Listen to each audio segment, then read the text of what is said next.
So before we start with the questions, I do want to give Mike and Pate an opportunity to share a little bit more about the Family Engagement Network, since they are sort of hosting this today for us. So if you all wouldn't mind telling everybody a little bit more about the group and how they can perhaps get involved.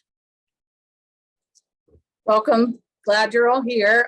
We have to apologize in advance. You guys might be getting snow, but we are having a team of blowers blowing leaves around our building. So if it gets unusually loud, they happen to be working about outside of our window at this exact moment. So my apologies. We are so happy to host this. We'd love to try and get out in front of as many Otterbein families as we can. The goal of the Family Engagement Network really is to work with Otterbein and help Otterbein families feel connected and involved with Otterbein's fabulous staff, and then with all that's going on in Westerville. We are always happy to have new members, new volunteers. You can reach out to Dana in her office. You can email us directly. Mary Beth can put that in the chat. You can email at family@otterbein.edu with any questions, but we're always happy to have input from any Otterbein family. Yes, this has been a great experience. Pate and I are also very involved with the Miami University Alumni Association here in Oxford, where we live. And part of the joy in our daughter going to Otterbein was, number one, we got her out of town. But number two, we were able to find a whole new family in the Cardinal engagement that was going on there in Otterbein. And we thought it would be very helpful to be able to share that experience with other parents, help them not have to go through all the learning curve that we did, and be a resource, as we have experienced so much support from Otterbein for our daughter Amanda, and we ourselves have enjoyed coming up there. It's a 2.5-hour drive, but it has been an enjoyment for us to come up, experience Otterbein, experience Westerville, and we thought if there's a way to help share this with other parents, we wanted to do that. So thank you for the opportunity. Well, thank you.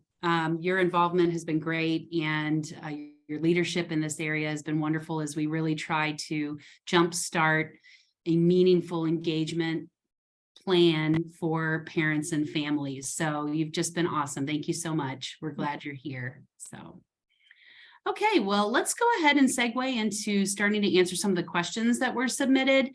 I'm just going to go through a variety of questions. I'll mix them up so we're not talking about one topic too much.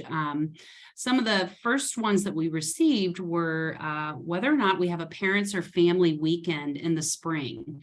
And I can answer that one really quickly. For us, our family weekend is at homecoming in the fall. And so that's been a trend that we've done in the last few years when we expanded homecoming to more of a family and all-inclusive type of event. So that is in the fall. Hopefully those of you on the call were able to get here at homecoming, and we're still working on how we build out the programming for that weekend. The Family Engagement Network has a presence there, a table that they always host. So we would appreciate any input or advice or ideas that you may have about programming around parents and families while they are here for homecoming. So please know that we would love to get your input on that particular point. We also got a question about whether or not there's a Facebook page for parents and families, and thankfully there is, and Mary Beth just threw that up in the chat. There's a Facebook page, and you can just like it. You'll start to see the updates on your feed, and we try to keep that fresh with information that is relevant and pertinent to our parents and families. So that's a resource that is something that you can quickly get engaged with, obviously. So one last question real quick I'm going to cover that's just, this was an easy answer one, is how do you send packages, Amazon packages to students?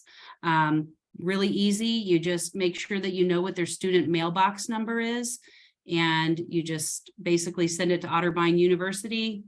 We can even put it up in the chat what the standard address is, but as long as you have that student mail center number on it, they're going to be able to get that Amazon package. And the nice thing is when you send them a package of any kind, the student gets a notification that they've received a package and need to come to the lower level of Towers Hall to get that package. And I'll just put a shameless plug in. It's really nice time to send your students a little something right now after Thanksgiving and before the end of the semester.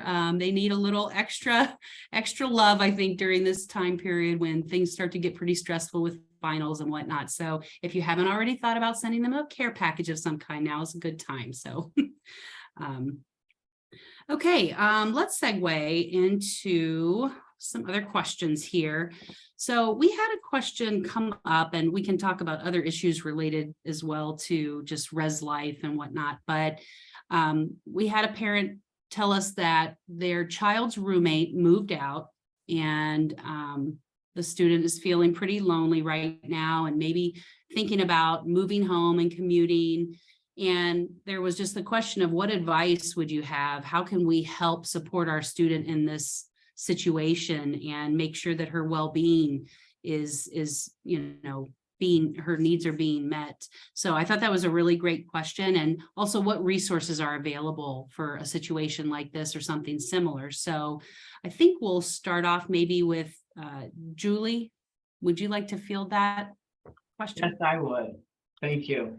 Sure. So, if she's living out on campus, probably the quickest and easiest resource is having a conversation with the RA there, and whether or not it's an RA in her floor or another floor. I think that peer contact can be really helpful. So that's one thing that we want to mention right away. But there are other resources that could be really helpful. Our counseling center, students who are going through the adjustment phase. Some people it takes a little bit longer than others.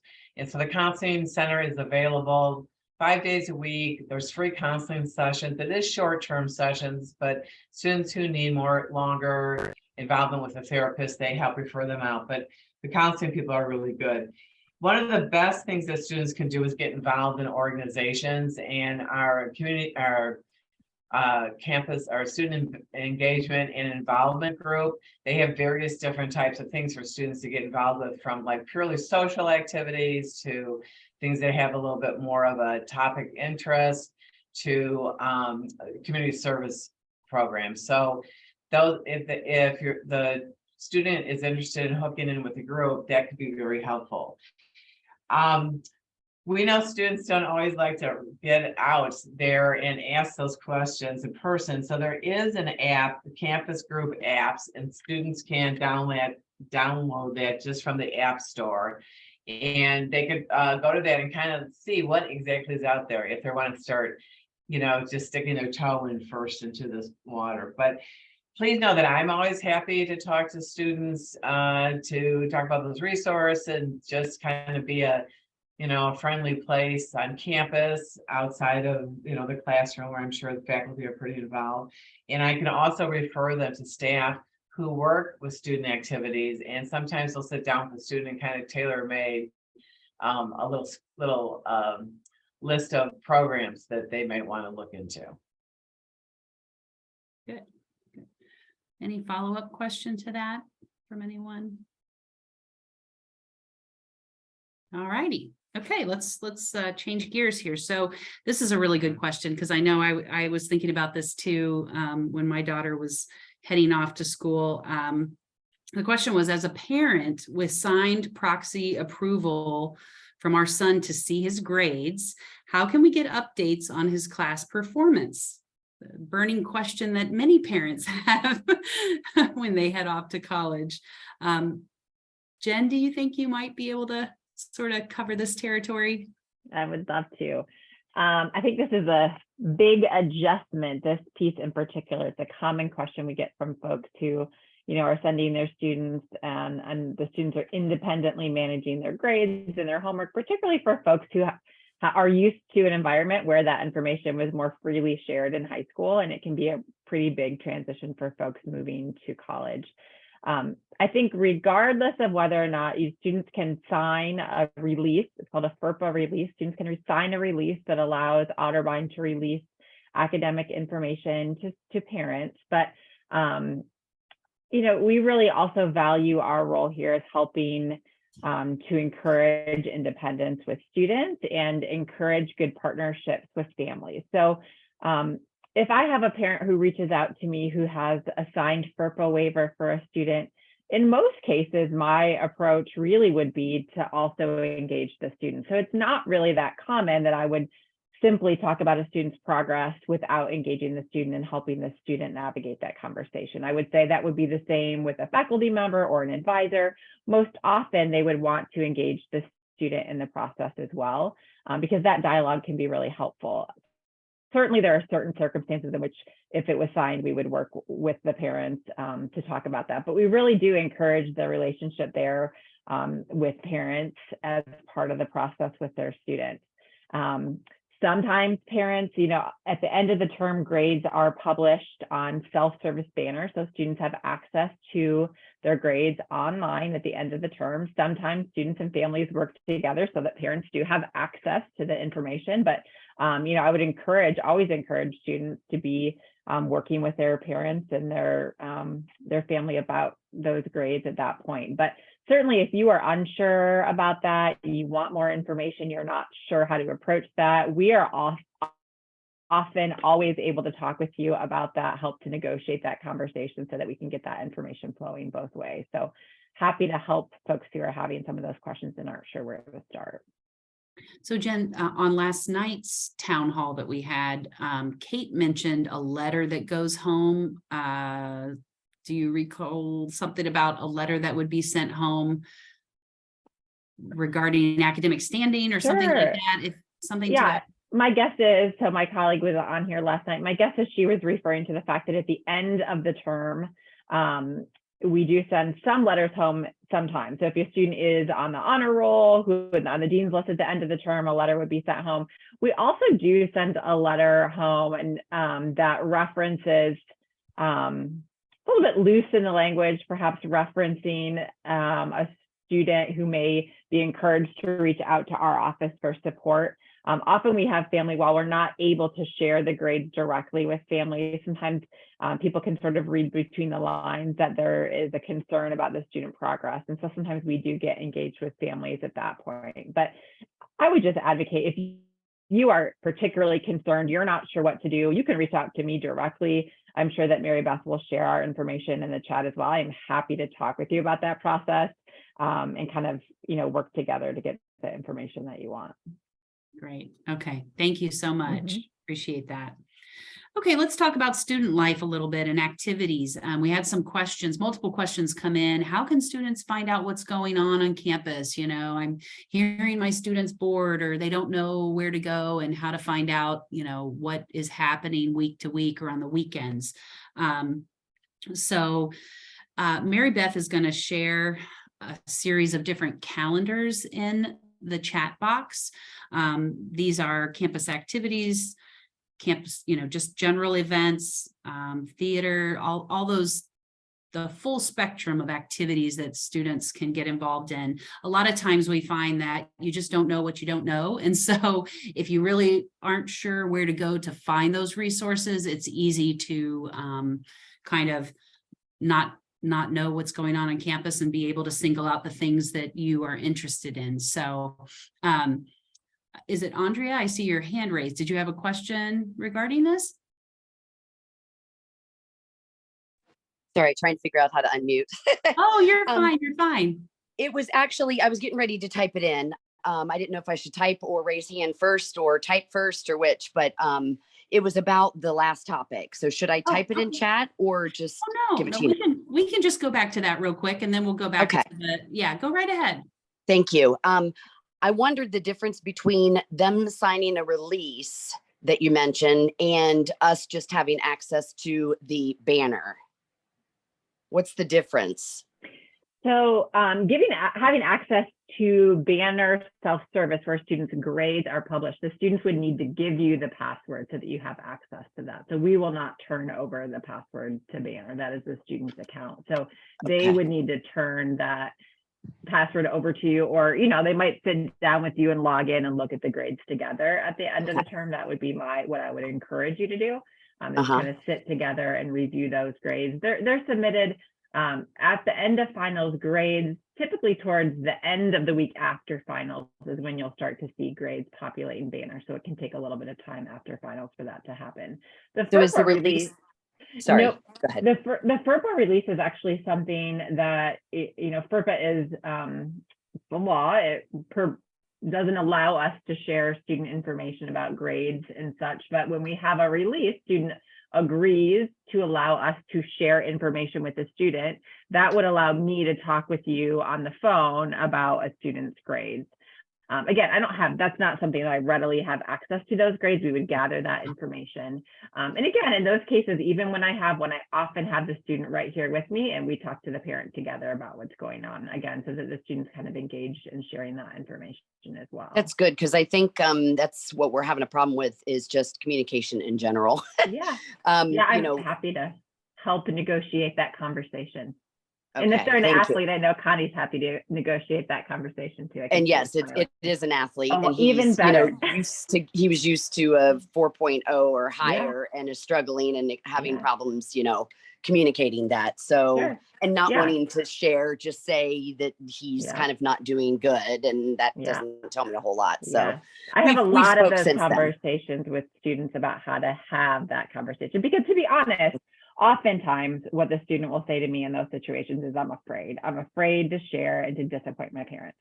Gotcha. And we often talk about, okay, here are your options here. We're going to come together and talk about how to do this. We're going to be transparent and share the truth, the down and dirty of what's happening, or you choose not to share. And 99.9% of the time, your parents are going to find out anyway. And it's a much harder conversation after the fact than if we can be proactive about what you're doing to resolve the problem. And usually that allows the student to come around. Julie's Thank nodding. you. Thank you. But again, So I'm happy to work with you release directly. is more progress also, not just a grade at the end of the term.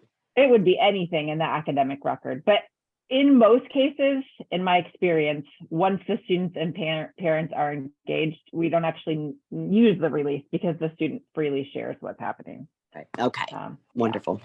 Thank you. So just as a piggyback on this, Connie, I don't know if you want to chime in just in terms of support for athletes in general, how you guys help our student athletes. There's every program has a different method. But I can guarantee you they've got a pulse on every kid in their program.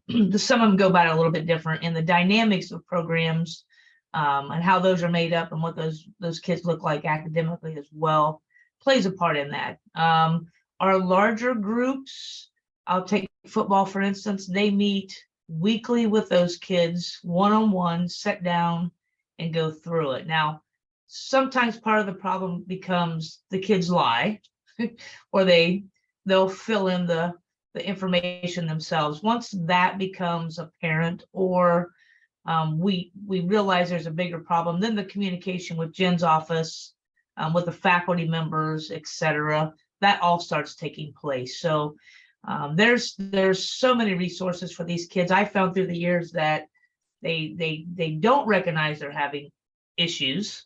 And as Jen said, they're afraid to ask for the help too. So, what the sooner we can get to them, recognize, or even the communication back from a faculty member that somebody needs help, the steps are taken at that point in time. It's sometimes the kids, they panic and they just quit going to class, and then it gets so far out of reach, and the fear of disappointment, whatnot, that all comes into play. So the coaches keep on them as much as they can. There's obviously some ownership on the kids, but the coaches do monitor. Some have study tables, some have direct communication with the faculty. So it varies. So I would ask my son or daughter, what's your coach doing? Mm-hmm. So we'll just stick with this for a minute because I see a question from Liza. I hope I said that right, about rec sports and intramurals and whatnot. She was asking specifically about volleyball. And I know we talked about this last night. Connie, you guys have a slate of things coming up. So we'll circle back to campus activities in a minute, but let's cover this topic while we're talking about athletics. So what we've done, obviously the pandemic changed the dynamics of what we look like. But this year we're working with our sport management programs, majors, I guess I should say, and revitalizing and bringing back some of our sports. We did 3-on-3 basketball. We did competitive and non-competitive cornhole this fall. This winter, our volleyball team will be running a volleyball league. So that's out there. Really, if kids have ideas, if they reach out to us, we're more than welcome to try to go down that path. There's plenty of free space. Now's the time where I start seeing the football team playing 5-on-5 basketball. I start seeing kids come in and just set the nets up, play volleyball with their friends. There's ultimate frisbee. There's space. There's time.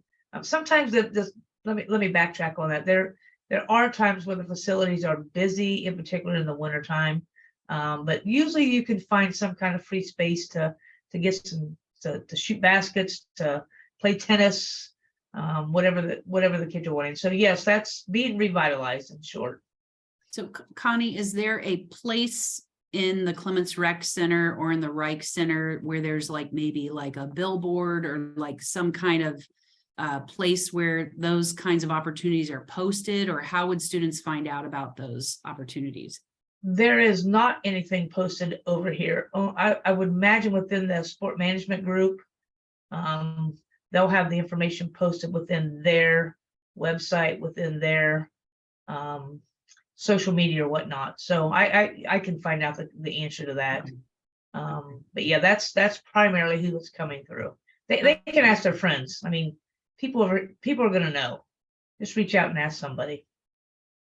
Well, and you bring up a good point too about social media. We all know that this is the way that they communicate, and this is the way they share information and, talk to the person that's living right next door to them. But yeah, so I would encourage too, there are a number of social media accounts for any number of groups on campus. And so that might be one way to encourage your student to just kind of explore what those different platforms are, like them, follow them, whatever it may be, to just get themselves in the loop of that communication transfer so that they can stay on top of those opportunities. So definitely something to think about. So let's get back to the student activities in general, the campus groups and things that students, ways that they can get involved. Julie, I think you covered this last night, just from a general sense of the, range of things the students can get involved in and how they can do that. And if they can start a new group, if they have an idea that doesn't already exist, et cetera. Yeah, there's a lot of opportunities for whatever interests the students may have. I mean, I think of, one area would be the community service end, and it's very well received by our students. We have some student leaders who actually had student organizations that go out into the community and do anything from going into the grade schools and working on sports programs with kids, to our community garden, working in our community garden, to working with elderly folks. Sometimes they're involved in more civic type organizations as well. So that's a great resource. Then we have our fraternities and sororities. They're very popular on campus, a little bit more of a social focus, but also incorporating leadership and service expectations there. Our athletic events, either if you're a participant or if you are just like to come in and watch and play, that can be really fun for students. But there's also student organizations. Our student government is pretty popular on campus, and they have, they really have leadership over that, and they have a process where students can come forward with ideas that they have, and then they have to meet certain expectations, such as put together a constitution, have a certain number of students already participating, and then it's voted on through the organization. There's also groups that are more social and programming, like the campus activities board. So there's options there, and I have to say the interest groups change from time to time and what students currently want to do. But the exciting thing is that through our student government, you really do see an influx of different ideas, and they have funding for these organizations, and they are advised by professional staff. So we've got both kinds of positive influences there. Yeah, that's a You know, good. Jen used to work with those groups and she might have something to add. I think you got it, Julie. I'm happy to answer specific questions, but I think you got it. I'm just noticing Susan's comment in the chat, and that is true. A lot of those needs are met when you're involved in those Greek affiliations. You have those service opportunities, you have the leadership opportunities in some of those larger group settings. That's a really good point that you make. And yeah, all of that before computers and cell phones. Imagine that. No, I just wanted to reiterate too, so many opportunities for student leadership exist on this campus. And I think that, sometimes it takes a little, for first year students to kind of settle in and figure out maybe what their passion is and whatnot. But once they start to really, gravitate to a group or a cause or whatever it might be, there's all kinds of resources for them to be a part of something, create something new, become a leader. And I think that that's what is really important when you think about outcomes in the long term, in terms of them someday being alumni and, putting themselves out there for jobs. And, those are the kinds of things that employers want to see, that they've taken the initiative to lead something or to make an impact in a big way. So I see Connie just commented regarding volleyball. I'm assuming that volleyball rec sports in particular. If anybody's interested, have them reach out to, oh, that's a great idea. Yeah, reaching out to the coach of a team, probably hook them up immediately. And Monica in particular for volleyball. So thanks for putting that out there. Okay. Any other follow-up to student activities? Sure. Student activities groups, anything like that? Any other follow-up questions we have on that topic? No? Okay. Okay, let's talk about food. Always a popular topic. We had some questions come in about, just food in general, concern around the quality, concern around the limited hours of service. And there's any number of things we can talk about with regard to food when you're trying to feed the masses. So I'm not sure who wants to take this particular question. Julie, I see you raising your hand. Yes, I think I'm happy to jump in. I actually had some conversations with a couple of my colleagues before last night to get the latest scoop on things. First of all, yeah, students have had some complaints about food. I am a frequent user of the food service. I have lunch most every day in the campus center. And we have seen some ups and downs. I would say definitely moving more towards the ups. I've had a couple lovely lunches there this week, I can report. I think what's really exciting though is the student government has an advisory board that students, faculty, and staff are on, and they meet, I think, every other week over dinner with the food service staff, and they provide some really good feedback, and it has changed some things. Parkhurst is really the employees there, the management is really interested in engaging with our students, and they're very participatory. So for example, they'll have, Halloween week or even some other festive days, and from the top down, they're all dressed up and they seem to be very excited about it. And of course, we always love seeing our Parkhurst management people in costume. So that's extra fun. But yeah, people are watching, there's a concern, there's a group that's active, and we hope that it continues to meet students' expectations in a better way. That's good. So I'm not sure how many parents know this, but we have an intranet on campus called the Ozone, and that is a source of resources, information, and whatnot that students and faculty and staff have access to. The dining services survey that Mary Beth just posted up on the chat, they can go there on the Ozone and fill out the survey and submit their concerns, their questions and whatnot, and probably, have a fairly quick follow-up from someone on the team regarding that, whether it's to meet or to just hear them out on their concerns. So if they don't know about the ozone, hopefully they do, but that's one more place where they can submit some feedback. So definitely pass that along if your student is dealing with that. And I know my daughter is a vegetarian, and so she has those kinds of concerns. I also know that she's a little bit timid to go and talk to somebody or, put herself out there like that. So I have to do a little pushing in that regard, which might be something among other first-year students, is that you kind of have to push them out of their comfort zone a little bit to get them to go and take the initiative to say something about that. So I totally know what some of the parents are going through, trying to get their students to speak up about things like that. So so let's see here. Let's move to. Hey, Dana, can I jump in real Yes, quick? Absolutely. Yeah, I just want to make sure that parents are aware of the fact that a student can change their meal plan for the spring semester. There is a process for doing that, and there is a deadline. That deadline is December 1st.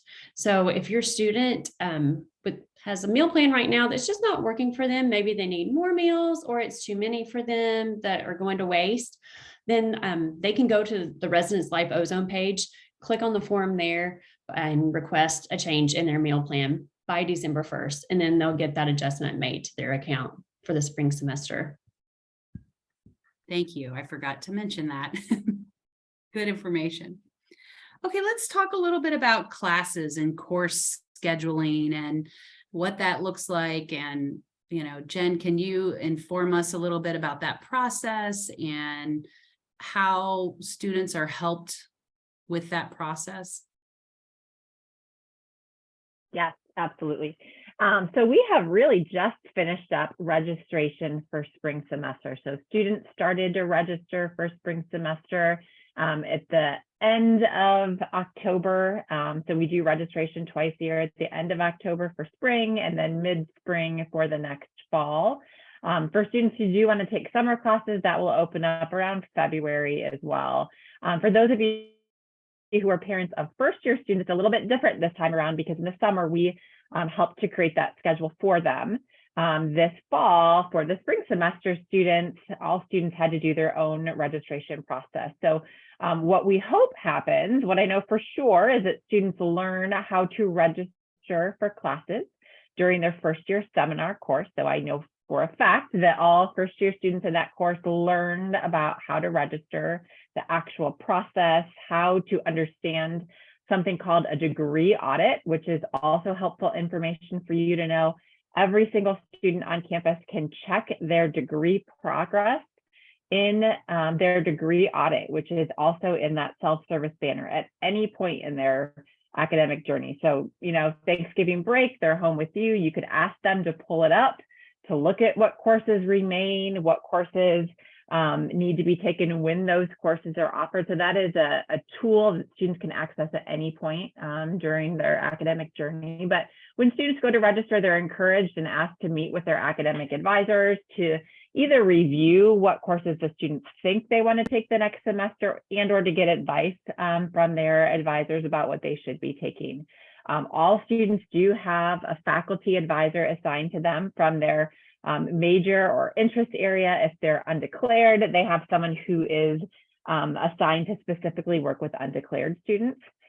Our team in student success also has several professional advisors as well. So if a student is for any reason unable to access their academic advisor, maybe it doesn't feel like a good fit, maybe they just need a double check on something, we have drop-in hours every week on Wednesdays. They can email student success at Otterbein. We can set them up to meet with an academic advisor at any point if there are questions they have, they're not quite sure what the path looks like. So at this point, your student should have registered for spring semester. So that's a good talking point during Thanksgiving break. If they need some additional support on that, their academic advisor is the first step. If that's not a good fit for them for whatever reason, student success would be their next step in helping them with that process. Awesome.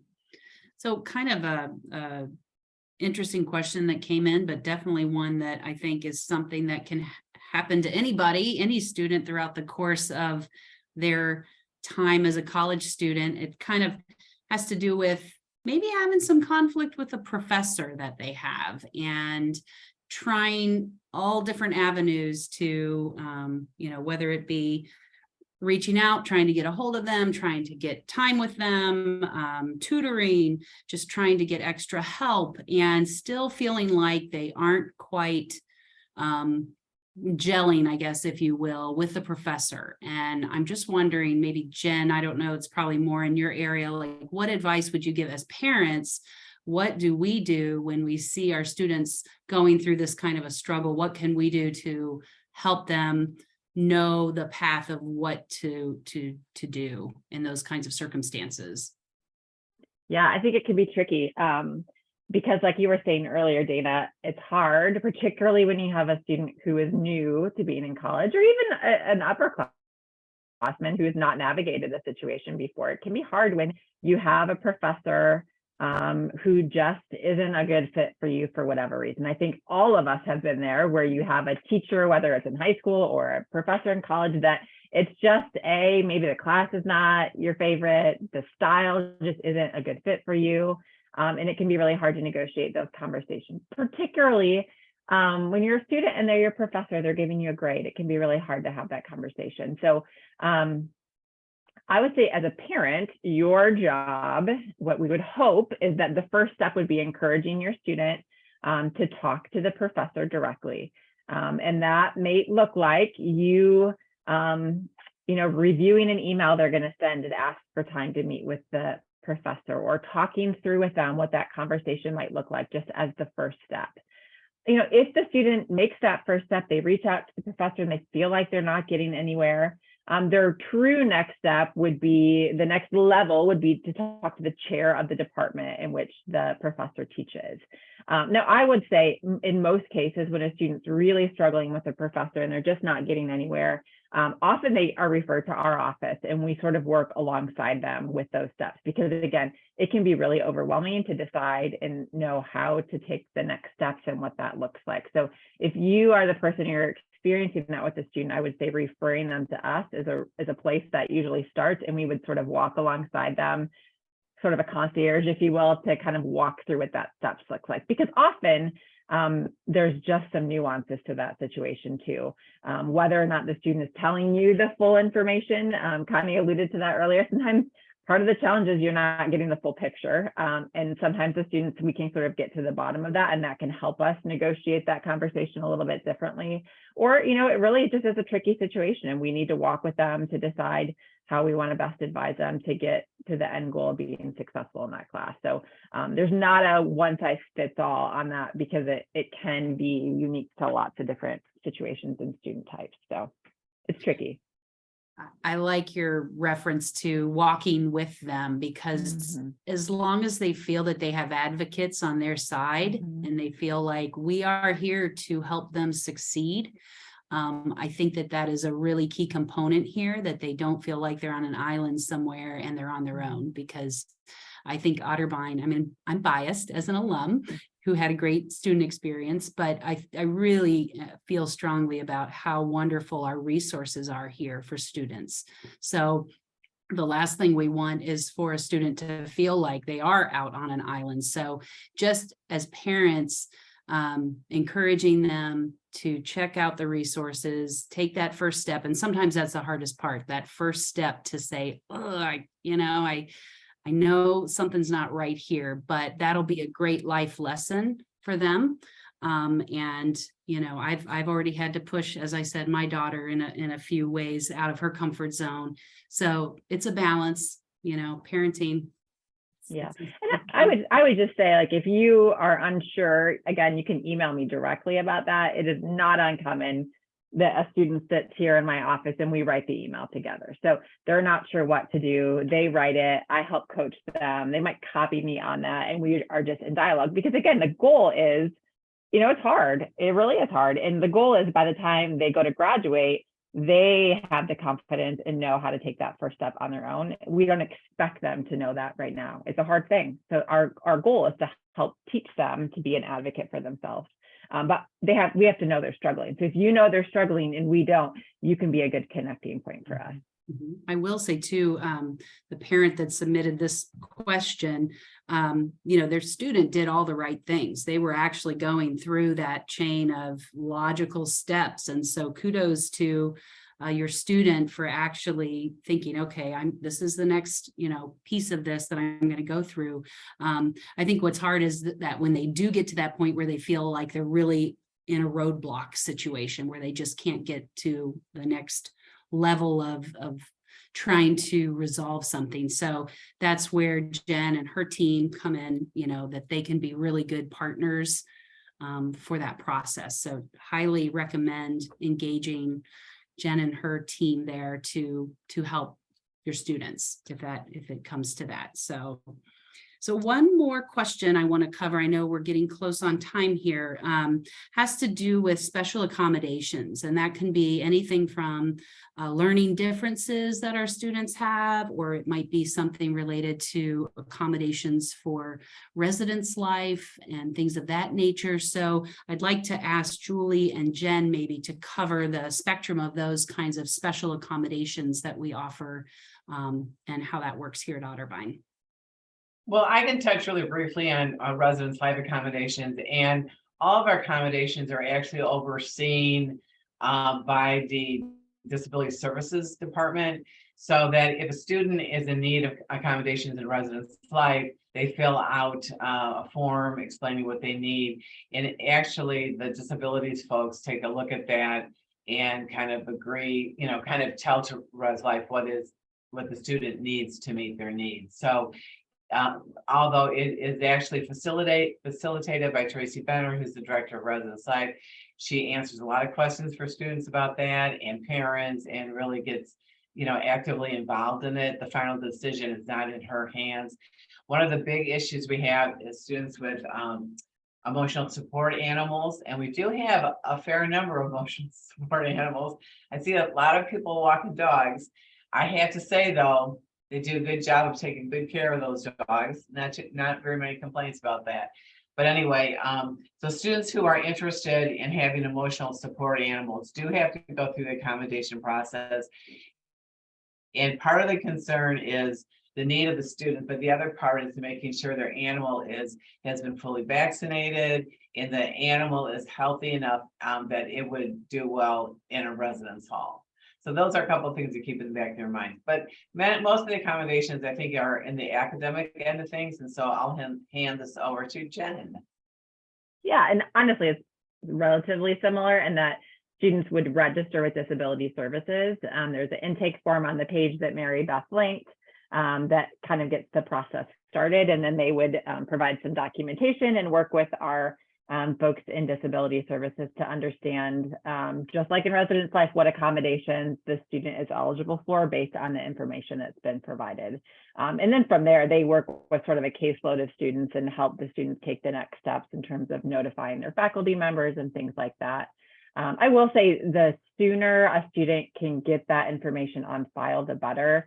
They're not retroactive accommodations. If a student didn't turn information in, let's say they had some accommodations in high school, for whatever reason chose not to do that during the first part of this fall semester, they cannot be applied retroactively. But it is a great time to kind of get things moving for spring so that students, I always say to students, have it ready in case you need it. If you decide not to use it, fine, but make sure it's there and you're not scrambling to get the paperwork in when you know it's too late and you really needed those accommodations earlier. So I would rather see a student get the accommodations on file, have it ready to go, and then use it only if needed rather than scrambling and when it feels like it's too late. That's just a harder and more overwhelming time to take care of those things. So a couple follow-up questions that have just come through the chat. So Susan was wondering, what about students with allergies? Her son is severely allergic, even to someone else who has clothes on, like and been around a dog. Does anybody have any thoughts around that we can, Julie? Well, first of all, again, Disability Services will always be the point who will explain what the needs are. And there are some single rooms in residence halls. There are some residence halls that are more traditional style residence halls than others that have small suites. So you don't have as large of an airflow and they have separate bathrooms. Some of those single rooms have bathrooms, so it may be quite easy to meet the needs of a student who's highly allergic in a traditional residence hall. But again, it's disability services that would provide the, direction on that. Good to know. And Liza asked, are the dorms completely filled up? If a roommate issue gets to the point of unhealthy living, are there options? Could they remain in the same dorm building? I was starting to write the answer to that, but it's easier to speak it. So, yes, first of all, we do have situations where, it's the best interest for a student to move into a different space. There tends to be some flexibility in the same residence hall where a student could move out, and there may be another friend they have on the same floor or in a different floor. Often there are times when students will leave for another reason, or maybe they'll be able to move to a different residence hall. The student left behind has the option of buying that out as a super single. So there's some flexibility in that space. The residence hall staff can help guide them through it. And that might mean sending an email to reslife@otterbein.edu. Mary Beth knows that well. And meeting with one of the folks in the office where they can let them know what spaces are available. Great. Thank you for fielding those questions. So we're about the 10-minute mark here. And we've most of the questions we've talked about. There was one general question that I think is good because as a fellow parent of a first-year student, this experience for our kids has been so different than what it was like when I was in college, and many of us obviously in college. And this question had to do with what some of the challenges Otterbein is facing around post-pandemic on-campus residency, programming, general student life. And I think really the question is kind of like, how's it going, right? How is this experience going at this moment in time that we're in? And I don't know who wants to field this. I know we probably all have our areas that we're dealing with it differently, but does someone want to share just some thoughts in general around how they feel things are going in college life right now? I'll jump in, but I hope my colleagues do as well. So from my perspective, things are starting to pick up. I mean, we're seeing more activity on campus, student organizations, there's renewed interest in that. I think that the students in community service, there's more going on there. We see more class activities taking place in non-academic spaces, so that connection is greater. The transition for students, I think, has been particularly difficult for our younger students who may have spent a year or so not in the classroom, but being homeschooled, that they're not homeschooled necessarily, but at their computers at home. And that has been in some of their social skills. So sometimes we're surprised at students, they need to learn how to actually let someone know that their behavior is troublesome to them, or they may make inappropriate comments that they didn't learn. They missed that year of high school where they would have learned that extra, personal development. So we've worked with that. We seem to be moving in a more positive direction. But I would imagine that they're seeing things in the classroom as well.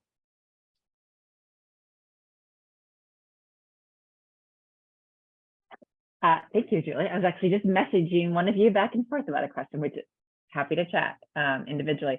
Yeah, I think students are, it's interesting. For a while, I think we saw, in my experience, students wanting to be, requesting virtual things. They wanted to meet virtually. We always had a virtual option. We had in-person appointments for students, but we had a virtual option. And to be honest, it has been a really long time since I've had a student ask that. Students want to come in person. They want to be seen in person. We want to see them in person. And so I just think as students are getting more and more comfortable, they want to be out. They don't want any more virtual options for us. They want to come in-person events. They want to come to in-person appointments, which is really nice because that is the way that I feel like Otterbein delivers service differently than other institutions. We are very hands-on personal approach, and it's really hard to deliver that kind of service in a virtual world. And so I think in terms of students, we are just seeing student engagement in different ways. The other thing I will say, though, I also think, as we all know, it's been hard on students. The pandemic was hard. Socially, it was hard. And I think we see students struggling in some other ways as a result of some of those things. And so I think we're just negotiating how to help support students through that. But by and large, I think students are ready and eager. I've seen this campus return to much more vibrancy that we've seen since fall of 2019. So it's just nice to see some of those things moving in a good direction. And it's just a new normal. We'll figure out how to support students differently based on some things that have emerged from COVID. Good point. Good point. I want to circle back to Pate. If you, as you hear the different topics we've talked about today and some of the questions that have come in through the chat, what advice kind of would you have for our parents and family members on the call? Just anything that you've been thinking about as we've been having these conversations? Yeah, a lot of them were personally felt in our family. All of the guidance that you guys give has been phenomenal for our family, and we've been involved in some very unexpected situations, some very expected for a new college student or, whatever else. I'm not saying it because I'm with family engagement. I'm really not. I would say it independent. I have not ever had a question not answered, ever. A dumb question, a serious question. I've even been known to show up at some people's office unannounced, Julie, and she didn't say a word. She just said, come on in and we'll fix it. And I firmly believe that you all are committed to fixing it by empowering our kids, not fixing it for them. I really believe that, and I've seen it. Amanda is able to address things differently, and that's very valuable to us. I mean, because as you said, Jen, you want them to have that skill. They don't have it when they first get there, but they need it. And you guys really do foster that. I am one of the biggest advocates for you guys from personal experience. So I appreciate that. And I think families can really trust in that, even if they do feel like they've hit a roadblock, there's someone there that will help and they'll get it resolved. So kudos to you guys. COVID was, I can't imagine what it was like for you guys, but I know that we always felt very informed, and I appreciate all the focus you're putting on the kids as they come out of it. So thank you guys for everything. Well, thank you. Thank you for leading the group. And if anyone here on the Zoom is interested in getting involved with the Family Engagement Network, it's so nice to just have a group of peers that you can bounce ideas, ask questions. And of course, those that have upperclassmen, they more often than not, they've probably been through a situation that you're going through. So if you're interested in becoming a part of that network, just email us. It's family@otterbein.edu. We'll get that email. We'll get you connected with Mike and Pate and the other members as we start to build out more programming over the next semester and so on with that group. So we're looking forward to hopefully finding some new members through these town halls that we've had. So my little plug, shameless plug there on that. So we have about 3 minutes left. I want to just open up in case there are any other questions from anyone on the Zoom today. Anything else? Any other topics that anyone wants to put forth? Okay. All right. Well, again, I want to thank everyone here on the Zoom today, all of our parents and family members. It's wonderful to have your participation in this. We hope to continue to do these town halls on a regular basis so that we can keep those lines of communication open for all of you. We appreciate that you're here and took the time during your lunch hour. And I want to also thank my fellow Otterbein colleagues for your time today and just being very helpful and informative and you're just wonderful people to work with. So I appreciate it. So I hope everybody has a wonderful rest of their day and weekend and have a great Thanksgiving.